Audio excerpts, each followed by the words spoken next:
My name's Alex Hutchinson. I'm creative director on Army of Two, the 40th Day for EA Montreal.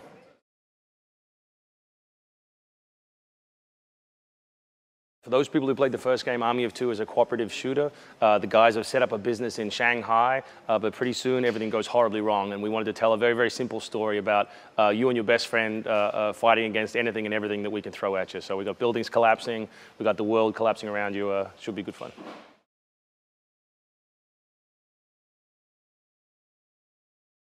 So the biggest defining feature of the game really is that it's co-op from the ground up. So we've got every flavor of co-op you could possibly imagine. You can play split screen with your buddy on the couch. You can play over a network on Xbox 360 or PlayStation 3.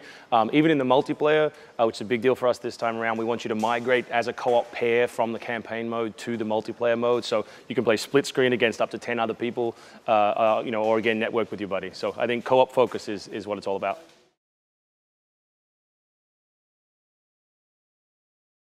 So this show for us is all about multiplayer. We have 3 core multiplayer modes, again, all focused around co-op. So up to 12 people can play in either co-op deathmatch, which is obviously a very simple mode, which is just, find your best friend and go shoot people in the face, count kills, that sort of stuff. There's a control mode, which is a capture the flag style mode. So you, in a team of 6, are trying to defeat another team in holding a position in the world.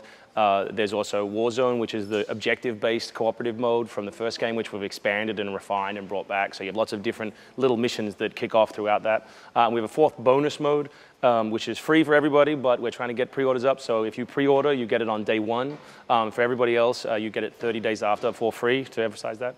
But it's a 4-player cooperative mode. So it's basically like a mashup between Left 4 Dead and Gears of War. It's Horde mode, where you and the 3 buddies try to hold a space. And when you get through that, we move you to a fresh space.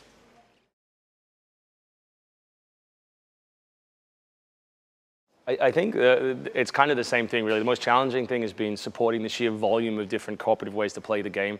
So, if you don't have a friend or you don't want to play with a friend, you play with a partner AI, and everyone knows how difficult it is to have someone next to you for an entire game that has to, interact and be a believable character in the world. We're also supporting split screen, network co-op, multiplayer co-op, both split screen and network. So that's been a massive headache. But the exciting thing is just seeing that anyone who wants to play the game with a buddy can find some way to do it.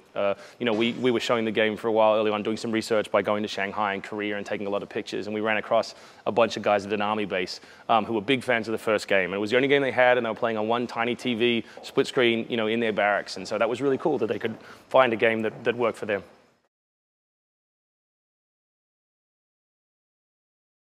We're a small team. It sounds like a big team, but there's only about 80 people on the core team, and that was a big team 10 years ago, and now it's a little team, which is scary. But it means also that we're a close-knit team. So I think being a small studio, quite in an unusual location like Montreal, it's also a very international group. So it's just been fun working with the guys. It's been a good experience.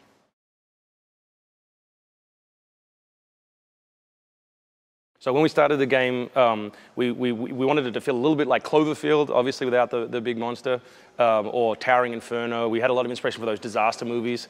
We wanted the idea that the world around you feels unstable and a place you can't rely on, to really push you to rely on your partner. So those were the biggest visual influences on us early on. And we also had another joke we'd always tell in terms of style in the game, that we wanted it to be as much sort of Bruce Willis in Die Hard as possible and as little Steven Seagal as possible. So hopefully we hit that.